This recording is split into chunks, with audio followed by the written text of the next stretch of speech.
പരത്തി പറയേണ്ട മേഖലയാണ്. ഇന്ന തസവ്വുഫ കുല്ലഹു ലഹുവൽ അദബ്. 2, 4, 5, 10 മണിക്കൂർ പറഞ്ഞാൽ തീരൂല. ഞാൻ എവിടെയും ഈ വിഷയം എത്തിക്കാൻ ഉദ്ദേശിക്കുന്നില്ല, സാമ്പിളിലൊന്ന് പറയുകയാണ്. ഓരോ സംഗതിയിലേക്ക് നോക്കുമ്പോൾ നോട്ടമുണ്ടാ, നോട്ടം തെറ്റിക്കരുത്.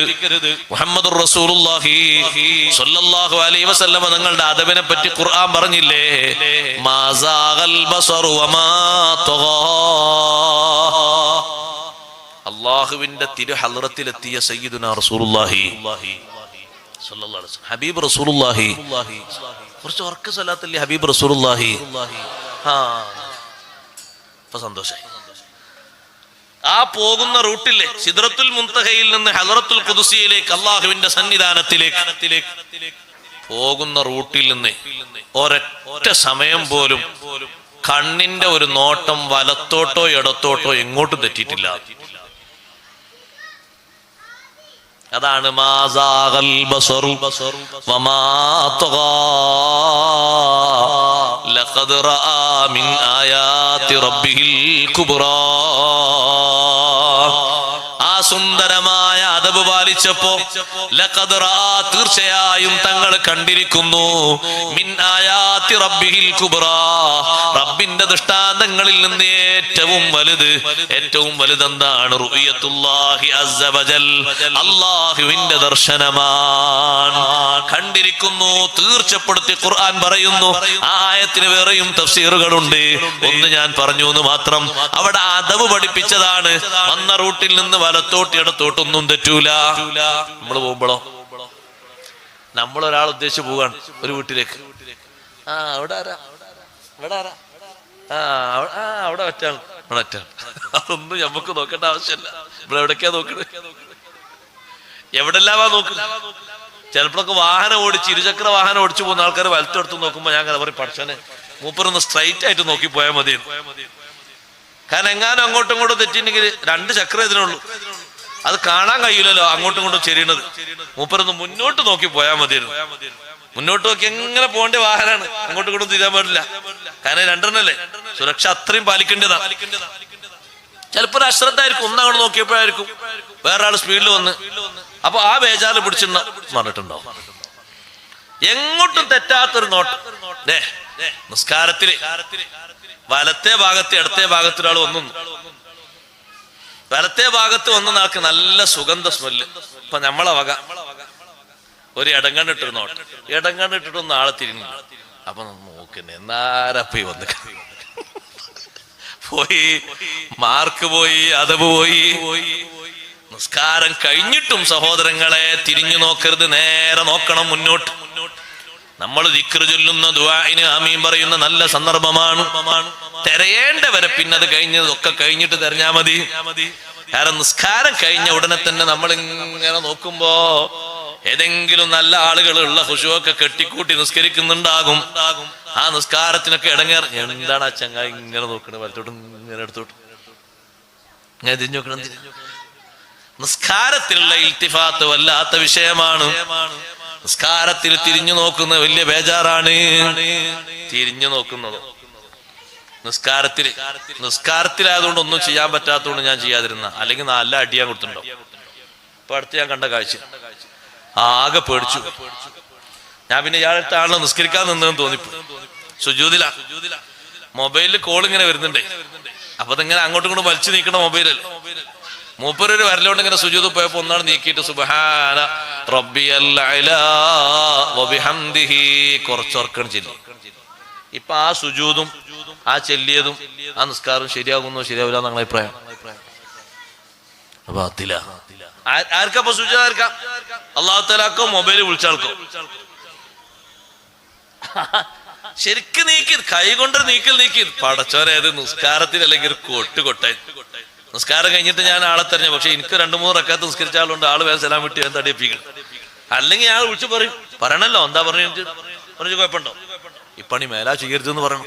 നിസ്കാരത്തിലാണ്. അപ്പൊ അല്ലാഹു തആല വലുത്. ആ വരുന്ന റിങ് ആ കോള് അറ്റൻഡ് ചെയ്യണം, അതാണ് വലുത്. അപ്പൊ അറ്റൻഡ് ചെയ്യണ സ്വഭാവം എങ്ങനെ? സുബ്ഹാന റബ്ബിയൽ അഅ്ലാ വബിഹംദിഹി. നമ്മളിപ്പോ ഒരു സദസ്സിലാണെങ്കിൽ വേറെ ആരെ വിളിക്കുമ്പോ ഒരു മീറ്റിംഗിലാണെന്ന് അറിഞ്ഞോട്ട് എഴുതിയിട്ട് ഞാൻ നോക്കും, അത് കുഴപ്പമൊന്നുമില്ല. അത് ശബ്ദം കേൾക്കുമ്പോ എന്തോ ഒരു മീറ്റിംഗിലാണ്, ആ നിർത്തി, അത് സൗകര്യത്തിനാണ്. നിസ്കാരത്തിലോ? നിസ്കാരത്തിൽ ഒരു വിരലങ്ങോട്ട് നീക്കിയാൽ ഉദ്ദേശം മാറിയില്ലേ, ആ ചെല്ലുന്നതിന്റെ ലക്ഷ്യം മാറിയില്ലേ. ഒരു ഉദ്ദേശം മാറിയാ തന്നെ അതിന്റെ മുഴുവൻ ഭാഗങ്ങളും പോകും. മുന്നിൽ വന്ന് നിന്ന ഒരാള് അയാൾ കാണരുത് എന്ന് കരുതിയിട്ടാണ് നീ റുക്കുവിലേക്ക് പെട്ടെന്ന് അങ്ങ് പോയത്, റുക്കൂ ബാത്തിലാണ്. തിലാവത്തിന്റെ സുജൂദിലേക്ക് പോകുന്ന സുജൂദ് റുക്കുവാക്കി മാറ്റിയാൽ ആ റുക്കു ശരിയാകോ? ഇല്ല. കാരണം കുനിഞ്ഞത് സുജൂദിന് വേണ്ടിയാണ്, പിന്നെ ഇടയിൽ വെച്ചത് റുക്കുവാക്കി മാറ്റിയതാണ്, ലക്ഷ്യം മാറി. ഇതിനേക്കാളും വലിയ വിഷയമാണ് മുന്നിൽ ഒരാൾ വന്ന് നിൽക്കുന്നുണ്ട്, പടച്ചോൻ അയാൾ കണ്ടപ്പോ പ്രശ്നമാണ്. അയാൾ കൈയെട്ടിട്ട് കണ്ടാ മതി, സുജൂദിലാവുമ്പോ തിരിയില്ലല്ലോ. അയാളിങ്ങനെ ഇടയിലിരുത്തത്തില് അയാളെ വന്ന് അയാൾക്കാളെ കൊടുക്കാളെ 10,000. അല്ലാഹു അക്ബർ. കുറച്ചു നേരം സുബ്ഹാന റബ്ബിയൽ അഅ്ലാ 11 വട്ടം ചൊല്ലല്ലോ. അന്നാണ് 11 വട്ടം ചൊല്ലി, ആദ്യമായിട്ട് 11 വട്ടം ചൊല്ലി. മറ്റാൾ തക്ബീർ ഇട്ടാൻ വേണ്ടി ചൊല്ലാണ് 11 വട്ടം. പിന്നെ മൂപ്പരിരുന്ന് അൽഹംദുലില്ലാഹ് സലാം വിട്ട് സത്യത്തിന് സലാം വിട്ട് ഓ രക്ഷപ്പെട്ടു, നിസ്കാരം കൊണ്ട് രക്ഷപ്പെട്ടു, സുജൂദ് കൊണ്ട്. ഇവര് കണ്ടില്ല, സുജൂദിലാകുമ്പോൾ ആള് ശ്രദ്ധിക്കൂലല്ലോ. ഇപ്പൊ ഈ പോയ പോക്കിനെ പറ്റി എന്ത് പറയും? ലക്ഷ്യം ഒന്ന് മാറിപ്പോയി. കാരണം സുജൂദ് എന്ന ഒരൊറ്റ ലക്ഷ്യം അവിടെ വരാൻ പറ്റുള്ളൂ, വേറൊന്നും വരാൻ പാടില്ല. നമ്മളെ നെറ്റിയിൽ എന്തോ ഒരു സാധനം കടിക്കാൻ വേണ്ടി ഇങ്ങനെ വരുന്ന ഒരു രൂപഭാവം തോന്നിയിട്ട് നെറ്റി അപ്പം അങ്ങോട്ട് എടുത്താൽ തന്നെ ആ സുജൂദ് ക്ലിയർ ആയിട്ടില്ല, പിന്നെ അങ്ങോട്ട് പോകണമെന്നാ. കാരണം അതൊക്കെ വല്ലാത്ത കേടാണ്, അദബ് കേടാണ് അവിടെ സംഭവിക്കുന്നത്. അല്ലാഹു സുബ്ഹാനഹു വ തആലയോടുള്ള മുനാജാത്തില് മാസാഗൽ ബസറു വമാ തഗാ, ലക്ഷ്യം മാറിയിട്ടില്ല, നോട്ടം മാറിയിട്ടില്ല, കറക്റ്റാണ്. ഒരേ രൂപത്തിലേക്കാണ്, ഒരേ അല്ലാഹു തആലാന്റെ ഹദ്റത്തിലേക്കുള്ള ഒരു പോക്ക്, അങ്ങോട്ടും ഇങ്ങോട്ടും ഒട്ടും തിരിയാതെയുള്ള പോക്ക്. വിശുദ്ധ ഖുർആൻ ഓതുന്ന സമയത്ത് 10 മിനിറ്റാണ് ഓതുന്നതെങ്കിലും ശ്രദ്ധ അതിലേക്ക് തന്നെയാണ് ശ്രദ്ധ. കോൾ വരുന്നുണ്ടോ അറ്റൻഡ് ചെയ്യൽ ഉജൂബാണോ? ഇമാം നവവി റളിയല്ലാഹു അൻഹു പറഞ്ഞു, ഒരായത്തിൽ നിങ്ങൾ വഖഫ് ചെയ്യുക, സദഖല്ലാഹുൽ അലീം എന്ന് പറഞ്ഞൊരു ഭാഗത്തേക്ക് വെക്കുക, എന്നിട്ട് നിങ്ങൾ സംസാരിച്ചോളൂ. അതും ഉയർത്തിപ്പിടിച്ച് അതും തുറന്നു പിടിച്ച് നഊദു ബില്ലാഹ് സംസാരിച്ചുകൂടാ. അല്ലാഹുവിന്റെ ഖുർആൻ നമുക്ക് എതിരായി സാക്ഷി നിൽക്കുന്ന ഒരവസ്ഥ വരരുത്. ആ ഖുർആനിനോടുള്ള ബഹുമാനക്കേട് കൊണ്ട് നമ്മൾ തകർന്നു പോകരുത്. ആ വിശുദ്ധ ഖുർആൻ ഓതി കേൾക്കുമ്പോഴേക്ക് നല്ലോണം മിണ്ടാതിരിക്കണം. ലഅല്ലക്കും തുർഹമൂൻ, നിങ്ങൾക്ക് ബറക്കത്ത് ലഭിക്കപ്പെടാൻ, റഹ്മത്ത് ലഭിക്കാൻ. കേട്ടാ തന്നെ മൗനം പാലിച്ചാ തന്നെ റഹ്മത്തും ബറക്കത്തുമാണ്. ഓതുന്നത് പൂർണ്ണ അദബോടെയാണോ എത്ര വലിയ ബഹുമാനമാണ്. അതുകൊണ്ടല്ലേ നല്ല വൃത്തിയുള്ള സ്ഥലത്ത് ഖിബിലാക്ക് തിരിഞ്ഞ് സന്തോഷപൂർവം ഖുർആൻ ഓതുമ്പോ നല്ല അത്തർ പുരട്ടിയിട്ട് നല്ല സന്തോഷത്തോടെ നീ ഖുർആൻ ഓതുകയാണ്. ആ വിശുദ്ധ ഖുർആൻ എത്ര നേരമാണോ? ഒരു 10 മിനിറ്റാ നീ ഓതുന്നത്. പക്ഷേ ഒരദബിനും കുറവ് വന്നിട്ടില്ലെങ്കിൽ നീ ഓതുന്ന ഖുർആനിന് ഇപ്പുറത്തൊരാൾ 1 മണിക്കൂർ ഓതുന്നുണ്ട്, അയാളിൽ കാണാനുള്ള ഒരു അദബും ഇല്ല. നിന്റെ 10 മിനിറ്റാണ് ആ 1 മണിക്കൂറിനേക്കാൾ വലുത്. കാരണം നീ ഓതി ആ 10 മിനിറ്റിൽ ഖുർആനിനോട് അന്യായമായി നീ ഒന്നും ചെയ്തിട്ടില്ല. ഖുർആൻ തുറന്നു വെച്ച് നീ മറ്റൊന്നിലേക്ക് ശ്രദ്ധിച്ചിട്ടില്ല, മറ്റൊരാളോട് സംസാരിച്ചിട്ടില്ല, സംവദിച്ചിട്ടില്ല. പൂർണ്ണമായും നിന്റെ ചിന്ത അതിലായിരുന്നു, നിന്റെ നോട്ടവും നിന്റെ എല്ലാ സംഗതികളിലും ഖുർആനിലായിരുന്നു. ആ നിലക്ക് ഖുർആൻ ഓതുമ്പോ ഖുർആൻ നിന്നെയും നീ ഖുർആനിനെയും പരിഗണിക്കുന്ന ഒരവസ്ഥയാണ്. ആ വിശുദ്ധ ഖുർആൻ നമുക്ക് അനുകൂലമാണ്. അതുകൊണ്ടാണ് അത്തരത്തിൽ ഖുർആൻ ഓതുമ്പോഴാണ് ഖുർആൻ നമുക്ക് ഷഫീആയി വരുമെന്ന് ഹബീബ് റസൂലുള്ളാഹി സ്വല്ലല്ലാഹു അലൈഹി വസല്ലം പറഞ്ഞില്ലേ? ഖുർആൻ ഷഫീആയി വരും, ഖുർആൻ ശുപാർശകനായി വരും. അതേ രൂപത്തിൽ തന്നെ ആ ഖുർആൻ പ്രതികൂലമായി സാക്ഷിയായി വരരുത്. അതുകൊണ്ട് അതിനോട് ബഹുമാനങ്ങളൊന്നും കുറയരുത്. ഒരിക്കലും ഉമിനീര് പുരട്ടിയ കൈകൊണ്ട് ഖുർആൻ മറിക്കരുത്. ഖുർആനിൽ ഒരു വസ്തുവകകളും സൂക്ഷിക്കാൻ വെക്കരുത്. ദിർഹമാകട്ടെ, ദീനാറാകട്ടെ, കറൻസി ആകട്ടെ, ഒന്നും വെക്കരുത്. വിശുദ്ധ ഖുർആനിലാകരുത് പൗഡറും മറ്റും തേച്ചു വെക്കുന്നത്. ഖുർആനിലാകരുത് സൂക്ഷിക്കേണ്ട ഏതെങ്കിലും വസ്തുക്കൾ ബറക്കത്തിൻ്റെത് സൂക്ഷിക്കേണ്ടത്. ഖുർആനിന്റെ അടയാളത്തിന് വേണ്ടി എന്തെങ്കിലും പേപ്പറോ എന്തെങ്കിലും കടലാസോ എന്തെങ്കിലും അടയാളമോ വെക്കുന്നതിന് തകരാറില്ല. വിശുദ്ധ ഖുർആൻ വെക്കുന്ന ഇടം പരിപൂർണമായും വൃത്തിയുള്ളതാകണം. ആ വിശുദ്ധ ഖുർആൻ പരിശുദ്ധിയോടെ സൂക്ഷിക്കണം. വിശുദ്ധ ഖുർആനിന്റെ ഒരു പേജ് പോലും പോകാതെ വൃത്തിയായി ഒരു ഖുർആൻ നമുക്കെല്ലാവർക്കും ഉണ്ടാകണം. സെപ്പറേറ്റ് ഖുർആൻ വേണം നമുക്ക്. നമ്മുടേതെന്ന് പറയാൻ ഒരു ഖുർആൻ വേണം. നമ്മുടെ കാലശേഷം നാം ഉപയോഗിച്ച നാം ഓതിയ ഖുർആനിൽ ആരെല്ലാം ഓതുന്നുവോ നമ്മുടെ അനന്തര സ്വത്താണ്. ഖബറിലേക്ക് നമുക്ക് ഒഴുക്ക് ലഭിക്കുകയാണ്. നിങ്ങൾക്കെല്ലാവർക്കും ഓരോ ഖുർആൻ വേണം. വീട്ടിൽ ഉസ്താദേ 3 ഖുർആൻ ഉണ്ട്, ഞങ്ങളെല്ലാരും ഓതാറുണ്ട്. അതല്ല, അത് ബാപ്പാന്റെ ഖുർആനാണ്, ഇത് ഉമ്മാന്റെ ഖുർആനാണ്, അത് ജേട്ടന്റെ ഖുർആനാണ്, ഇത് പെങ്ങളെ ഖുർആനാണ്, ഇത് ഭാര്യയുടെ ഖുർആനാണ്. ഇങ്ങനെ ഓരോരുത്തർക്കും ഓരോ ഖുർആൻ വേണം. എന്തിന്?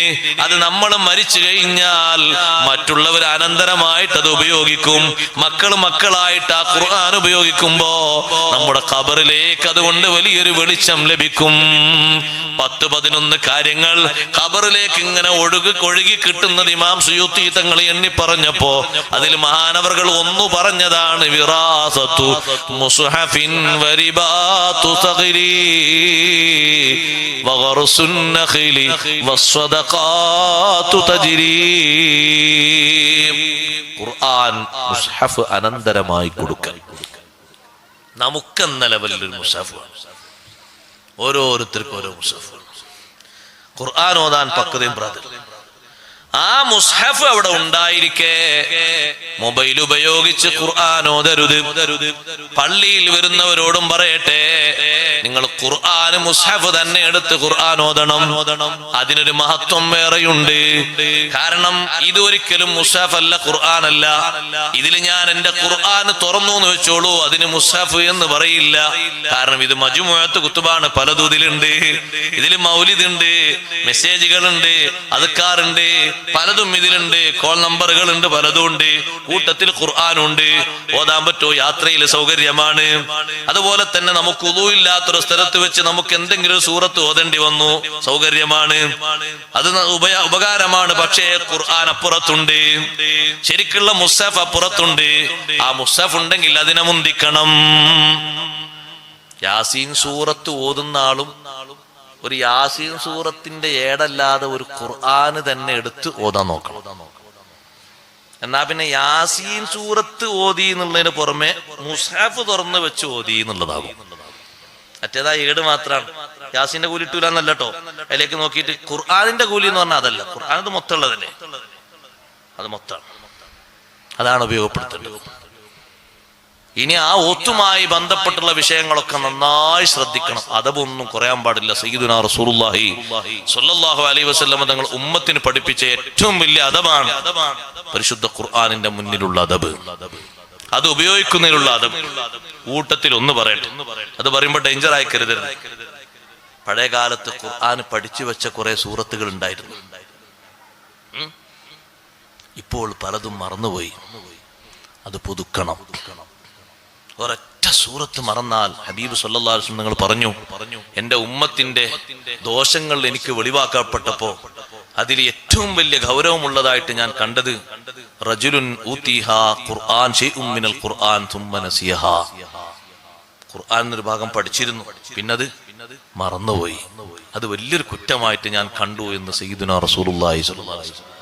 അത് മൊത്തമായിട്ട് ഖുർആൻ ഹാഫിളാകണ്ട, ഏത് പഠിച്ചാലും ഉസ്താദ് യാസീനൊക്കെ ഓർമ്മ ഉണ്ടായിരുന്നു. നമ്മളിങ്ങനെ ഓർമ്മയാക്കി എടുക്കണം, ഓതിയിട്ട് നമ്മളൊരു ശ്രമം നടത്തിയിട്ടുണ്ടെങ്കിൽ അല്ലാഹു തആലക്ക് അറിയില്ല നമ്മൾ ശ്രമം നടത്തിയിട്ടുണ്ട്. പിന്നെ അങ്ങ് തങ്ങി നിൽക്കാത്തതുകൊണ്ടാണ്, വേറെ ഏതെങ്കിലും അസുഖം കൊണ്ടോ പ്രായം കൊണ്ടോ മറ്റോ, അപ്പൊ പിന്നെ നമ്മൾ ഉണ്ടാകും മാധുര്യങ്ങളാണ്. നമ്മൾ തീരെ ടച്ച് ചെയ്തില്ല, അത് അങ്ങനെ അങ്ങോട്ട് പോയതാ, അങ്ങനെ പോകും. ടച്ച് ഇല്ലെങ്കിൽ അത് അങ്ങനെ പോകും. പക്ഷെ നല്ലോണം ടച്ച് ഉണ്ടോ, നല്ലോണം ബന്ധമുണ്ടോ, എന്നാൽ ആ ഒരു ബന്ധം നമ്മുടെ കൽബിൽ എങ്ങനെ തെളിഞ്ഞു നിൽക്കണം. ഖുർആനിൽ നിന്നൊരു സൂറത്തും ഇല്ലാത്ത ഹൃദയം കൽബൈത്തിൽ ഖരിബി, തകർന്ന വീട് പോലെയാണ്. അതിൽ ആര് താമസിക്കാനാണ്? ഒരു സൂറയും ഹിഫ്ളില്ല. അങ്ങനത്തെ ഹൃദയം കൽബൈത്തിൽ ഖരിബി തകർന്നുപോയ വീടാണ്. നല്ലോണം ഏതെങ്കിലും ഒരു യാസീനാകട്ടെ, യാസീനൊക്കെ എപ്പോഴും കൽബിൽ സൂക്ഷിക്കേണ്ടതാണ്. കാരണം അഷ്റഫുൽ ഖൽഖ് സല്ലല്ലാഹു അലൈഹി വസല്ലം ഒരുപാട് മഹത്വങ്ങൾ ഇങ്ങനെ പറഞ്ഞു. ഞാൻ അതിലേക്കൊന്നും കടക്കുന്നില്ല. ഒരു ഹദീസിൽ യാസീന് നിങ്ങൾ ഓതണം, അതിന് 10 ബറക്കത്തുണ്ട് എന്ന് തങ്ങൾ എണ്ണിയിട്ടുണ്ട്. എണ്ണി പറഞ്ഞ് അവസാനം തങ്ങളൊരാശ പറഞ്ഞു, വദിത്തു അന്നഹാ ഫീ കുല്ലി ഖൽബിൻ മിൻ ഉമ്മത്തി, എന്റെ ഉമ്മത്തിൽ ഓരോരുത്തരുടെ മനസ്സിലും യാസീൻ ഒന്ന് സൂക്ഷിച്ചിരുന്നെങ്കിൽ. യാസീൻ സൂറത്തിന്റെ മഹത്വം പറഞ്ഞിട്ട് അവസാനം തങ്ങളൊരാശ പറഞ്ഞതാണ്. അവിടുത്തെ ആ താല്പര്യം നമ്മൾ നിറവേറ്റി കൊടുത്താൽ നമ്മളെ അള്ളാഹു പരിഗണിക്കും തീർച്ചയാണ്. ഉസ്താദെ, പണ്ട് മദ്രസയിൽ നിന്ന് പഠിച്ചിരുന്നു, അനന്തര മുതൽ തായോട്ട് ഇപ്പാകെ കുൽഹുവല്ലേ കിട്ടുള്ളൂ. എന്നാൽ അത് മുതൽ അങ്ങനെ ഓതി നോക്കണം, ഓതി ശീലമാക്കി നോക്കണം, വീണ്ടും അതിന്റെ ഓർമ്മ പുതുക്കണം. എന്നിട്ട് ഓരോ നിസ്കാരങ്ങളിലായി ഇടവിട്ട് നമ്മൾ അങ്ങനെ ഓതി നോക്കണം. എന്നിട്ടത് നിലനിർത്തി കിട്ടിയാൽ അത് വലിയൊരു ഭാഗ്യമാണ്. യാസീൻ സൂറത്തിന്റെ മഹത്വവും അദബും പഠിപ്പിച്ച ഇമാമുന ഷാഫിഈ റളിയല്ലാഹു അൻഹു അതിന്റെ ഭാഗ്യം അനുഭവിച്ചുകൊണ്ടല്ലേ വഫാത്തായത്. ഷാഫി ഇമാം തങ്ങൾ ഇശാ നിസ്കാരത്തിന്റെ ശേഷമാണ്, കുറെ സമയം കഴിഞ്ഞിട്ടാണ് വഫാത്തായത്. അർദ്ധരാത്രിയോട് അടുക്കുന്ന നേരം ഇശായിന് വാങ്ക് വിളിച്ചപ്പോ ശിഷ്യന്മാര് ചുറ്റും നിൽക്കുന്നുണ്ട്. അവരെ കണ്ടപ്പോ ഷാഫി ഇമാം തങ്ങൾ ചോദിച്ചു, ജമാഅത്തിന് പോകുന്നില്ലേ? അല്ല ഉസ്താദെ, ഞങ്ങൾ ഇവിടെ നിൽക്കണോ? നിങ്ങൾ ജമാഅത്തൊക്കെ കഴിഞ്ഞു വന്നോളൂ, അതൊക്കെ കഴിഞ്ഞിട്ടേ ഞാൻ വിട പറയുകയുള്ളൂ. ഷാഫി ഇമാം തങ്ങൾ ശിഷ്യന്മാരെ ജമാഅത്തിന് വിട്ടു. ജമാഅത്ത് നിസ്കാരം കഴിഞ്ഞ് അവർ വന്ന് ചുറ്റും കൂടി. ഉസ്താദിന്റെ അവസ്ഥകൾ ഇങ്ങനെ മാറുന്നത് കണ്ടപ്പോ സൂറത്ത് യാസീൻ ഓതി തുടങ്ങി. ആ യാസീൻ സൂറത്ത് പകുതിയാകുന്ന നേരത്ത് ഇമാം അവർകൾ അങ്ങ് വിടവാങ്ങി. സൂറത്ത് യാസീൻ ഓതി കേട്ടിട്ട് മരിക്കാനുള്ള ഭാഗ്യം കിട്ടിയാൽ സ്വർഗം കണ്ടേ അവൻ മരിക്കൂ എന്ന് മുഹമ്മദുർ റസൂലുള്ളാഹി സ്വല്ലല്ലാഹു അലൈഹി വസല്ലം തങ്ങൾ യാസീനിന്റെ മഹത്വം പഠിപ്പിച്ച ഹദീസിലുണ്ട്. അതൊരു ചെറുതല്ലല്ലോ. ആ നേരത്തതൊന്ന് ഓതി കേട്ടാൽ ഖുർആനിന്റെ ഖൽബാകുന്ന യാസീൻ കേൾക്കുമ്പോഴേക്ക് മുഅ്മിനായ മനുഷ്യന്റെ ഖൽബിന് നല്ല ധൈര്യം ലഭിക്കുന്നു, നല്ല ഉണർവ് ലഭിക്കുന്നു, കലിമ ചൊല്ലാനുള്ള സന്തോഷം ലഭിക്കുന്നു, ഈമാനികമായ എല്ലാവിധ സന്തോഷങ്ങളും ലഭിക്കുന്നു. അതിനാണ് ആ നേരത്തൊരു യാസീൻ സൂറത്ത് സുന്നത്താക്കിയത്. അത് ഖുർആനിന്റെ ഖൽബാണ്. മുഅ്മിന്റെ ഖൽബിനോട് അതിന് വലിയ ടച്ച് ഉണ്ട്. അവന്റെ ഖൽബ് ഏറ്റവും ക്ഷീണിക്കുന്ന ഒരു നേരമാണ് വിട പറയുന്ന നേരം. ആ ഖൽബ് ക്ഷീണിച്ചുകൂടാ. മുഅ്മിനായ മനുഷ്യന്റെ ഖൽബ് നല്ല പൂർവ്വസ്ഥിതിയിൽ ഹിമ്മത്തോടെ ഊർജ്ജസ്വലതയോടെ മുന്നോട്ട് ഇങ്ങനെ നിൽക്കുമ്പോ സുബ്ഹാനല്ലാഹ്, യാസീൻ അങ്ങ് കേൾക്കുമ്പോഴേക്ക് ഖൽബ് ഉണരുന്നു, പിന്നെ സജീവമാകുന്നു, പിന്നെ നല്ല സന്തോഷത്തോടെ കലിമ ചൊല്ലുന്നു, റാഹത്തോടെ പിരിയുന്നു. യാസീന് അങ്ങനത്തെ ആൾക്കാരെടുത്ത് ഓതൽ സുന്നത്താണ് നമ്മളെ പഠിപ്പിച്ചത് ഇമാം ഷാഫി റളിയല്ലാഹു അൻഹു. അത് പഠിപ്പിച്ചു എന്ന് മാത്രല്ല, അത് അനുഭവിച്ചുകൊണ്ടാണ് വഫാത്തായത്. പഠിപ്പിക്കാനൊക്കെ സുഖാണ്, സുന്നത്തൊക്കെ മനസ്സിലാക്കാൻ സുഖ, പക്ഷെ അത് അനുഭവത്തിലൂടെ കിട്ടുക എന്ന് പറയുമ്പോ അത് വല്ലാത്തൊരു സന്തോഷം. ആ പരിശുദ്ധ ഖുർആൻ, അതിന്റെ ഖത്മ്, നമ്മൾ ഖുർആനുമായി നല്ല ബന്ധമുണ്ടെങ്കിൽ നമ്മുടെ മനസ്സ് തെറ്റിപ്പോകൂല. അനാവശ്യ സംസ്കാരങ്ങൾ മനസ്സിൽ കൂട്ടം കൂടി നിൽക്കൂല. ഏത് സൗന്ദര്യമുള്ള പെണ്ണിന്റെ ചിത്രവും ചെറുപ്പക്കാരെ മനസ്സിൽ കൂടൂല. ഏത് താരങ്ങളുടെ ചിത്രവും ഉമ്മമാരെ മനസ്സിൽ സ്ഥാനം പിടിക്കൂല. ഖുർആനുമായി നല്ല അഭേദ്യ ബന്ധമുള്ള ഹൃദയമാണോ, ശരീരമാണോ, ആ ശരീരത്തിന് അല്ലാഹു നൽകുന്ന ഓജസ്സും തേജസ്സും ചെറുതല്ല, വളരെ വലുതാണ്. മനുഷ്യന്മാരെ ആയുസ്സിൽ ഏറ്റവും മോശപ്പെട്ട ആയുസല്ലേ അർദലുൽ ഉംറ്. ഹബീബ് സല്ലല്ലാഹു അലൈഹി വസല്ലം തങ്ങൾ പോലും കാവൽ ചോദിച്ചൊരു സമയമാണത്. വഅഊദു ബിക മിൻ അൻ ഉറദ്ദ ഇലാ അർദലിൽ ഉംരി. അല്ലാഹുവേ, സ്വന്തം മക്കളെ പോലും കുടുംബത്തെ പോലും ഭാര്യയെ പോലും പോലും തിരിച്ചറിയാത്തൊരവസ്ഥ. കിടന്നിട്ട് അയാള് ശരീരത്തിന്റെ വസ്ത്രങ്ങളൊക്കെ മാറ്റി നിന്നിട്ട് നേർക്ക് നേരെ ഡയറക്റ്റായി മൂത്രമൊഴിക്കുന്നു. മുന്നിൽ വന്ന് നിൽക്കുന്ന ഭാര്യയോട് നീ ആരാണ്, നിന്നെ പരിചയമില്ലല്ലോ എന്ന് പറയുന്നു. വരുന്നവരെ മുന്നിലേക്കൊക്കെ കാർക്കിച്ചു തുപ്പുന്നു. ബുദ്ധിയും മറ്റുമൊക്കെ പോയി ആകെ യാതനയും വേദനയുമായി കഴിയുന്നൊരവസ്ഥ. ആ അവസ്ഥ തരല്ലേ എന്ന് സയ്യിദുനാ റസൂലുള്ളാഹി സ്വല്ലല്ലാഹു അലൈഹി വസല്ലം തങ്ങൾ കാവൽ ചോദിക്കുന്ന കൂട്ടത്തിൽ ഒരു വിഷയമാണത്. വഅഊദു ബിക മിൻ അൻ ഉറദ്ദ ഇലാ അർദലിൽ ഉമുരി. അല്ലാഹുവേ, അത്തരത്തിലൊരു തരം താഴ്ന്ന അവസ്ഥ തരല്ലേ എന്ന് തങ്ങൾ കാവൽ ചോദിക്കാറുണ്ട്. ഇക്രിമ റളിയല്ലാഹു അൻഹു പറയുന്നു, ഖുർആനുമായി അഭേദ്യ ബന്ധമുള്ള മനുഷ്യനാണോ അയാൾക്ക് അത്തരത്തിലൊരവസ്ഥ വരില്ല. എന്നും ഖുർആനുമായി ബന്ധമുള്ള, അത് നോക്കുന്ന കേൾക്കുന്ന ഓതുന്ന ശരീരമാണോ ആ ശരീരത്തിന് അത്തരത്തിലൊരു നരകിക്കുന്ന അവസ്ഥ വരില്ല എന്ന് പണ്ഡിതനായ ഖുർആൻ മുഫസ്സിറുകളിൽ വലിയ സ്ഥാനമുള്ള ഇക്രിമ റളിയല്ലാഹു അൻഹു പറയുന്നു. ഉമ്മമാരോട് ഞാൻ പ്രത്യേകം പറയട്ടെ, മാസത്തിൽ 5 ദിവസം അല്ലെങ്കിൽ 6 ദിവസം 7 ദിവസം പ്രസവം കഴിഞ്ഞാൽ ഒരു 25-30 ദിവസം അല്ലെങ്കിൽ 40 ദിവസം നിങ്ങൾ അങ്ങനെ ഖുർആൻ ഓതാൻ പറ്റാത്തൊരു സാഹചര്യത്തിലാണോ, നന്നായി ഖുർആൻ കേട്ടോ, മറിച്ചു വെച്ച ഖുർആനിലേക്ക് നോക്കിക്കോ. ഒരു ദിവസം 1/2 മണിക്കൂർ നിങ്ങളൊന്ന് ഖുർആൻ നോക്കി ഓതുന്നുണ്ടെങ്കിൽ ആ 1/2 മണിക്കൂർ നോക്കിയിരുന്നോളൂ. ഇമാം നബി റളിയല്ലാഹു അൻഹു പറഞ്ഞു, എന്നിട്ട് മനസ്സിലൂടെ ഖുർആൻ അങ്ങ് നടത്തിക്കോട്ടെ. മിൻ ഗൈരി തലഫുളിൻ ബിലിസാനിഹാ, നാവ് കൊണ്ട് മൊഴിയാൻ പാടില്ലല്ലോ, മനസ്സിലൂടെ അങ്ങ് നടത്തിക്കോട്ടെ. എന്നാലും ബന്ധം വിടാൻ പാടില്ല. ഏറ്റവും വലിയ ബഹുമാനം ബന്ധമാണ്. സ്വഹാബത്തിന് വെറുപ്പുള്ള ഒരു സംഗതി കണ്ടോ? ഇമാം നബി തങ്ങൾ പറയുന്നു, കാനൂ യക്റഹൂന അൻ യഖ്റുജ യൗമുൻ ലം യുൻളർ ഫിൽ മുസ്ഹഫി. എന്റെ ശബ്ദം ശ്രവിക്കുന്ന സർവ്വ സുഹൃത്തുക്കളോടും പറയട്ടെ, ഒരു ദിവസം എന്തെങ്കിലും ഒരു അവധി കാരണം പത്രം വരാതിരുന്നാൽ നമുക്കൊരു വിഷമമാണ്. ഇപ്പോഴാണെങ്കിലോ പത്രമില്ലാതെ തന്നെ വാർത്ത അറിയാൻ ഇഷ്ടം പോലെ സൗകര്യം സംവിധാനമുണ്ട്. എന്നാലും ഒരു പത്രം വായിക്കുന്ന ഒരു സുഖമാണ്, കേടൊന്നുമല്ല. അതേ സമയത്ത് സ്വഹാബത്തിന് ഏറ്റവും വെറുപ്പുള്ള വിഷയം എന്താണെന്നറിയോ? മുസ്ഹഫിൽ നോക്കാത്ത ഒരു ദിവസം കാനൂ യക്റഹൂൻ, അവർ വെറുപ്പോടെ കണ്ടിരുന്നു.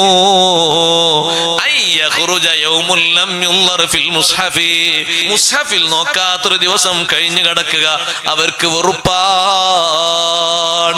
കഴിവിന്റെ പരമാവധി ഖത്മുകൾ വർദ്ധിപ്പിക്കണം, അതിന്റെ പഠനങ്ങൾ നന്നായി നടക്കണം. മക്കൾ നന്നാകുന്നതിൽ ഏറ്റവും ബൃഹത്തായ ഒരു അദബാണ് നന്നായി ഖുർആൻ പഠിപ്പിക്കുക. സ്പെഷ്യലായി കുട്ടികൾക്ക് ഖുർആൻ പഠിപ്പിക്കണം. ഒരു പക്ഷേ മദ്രസയിൽ കിട്ടുന്ന സമയം ചുരുക്കമാണെങ്കിലും നമ്മുടെ കുട്ടി ഓത്തിൽ മികവ് അത്ര എത്തിയിട്ടില്ലെങ്കിൽ സ്പെഷ്യലായി ഉസ്താദുമാരെ വെച്ച് നന്നായി ഖുർആൻ പഠിപ്പിക്കണം. അത് ഇന്നും ഇന്നലെയും തുടങ്ങിയ ശൈലിയല്ല.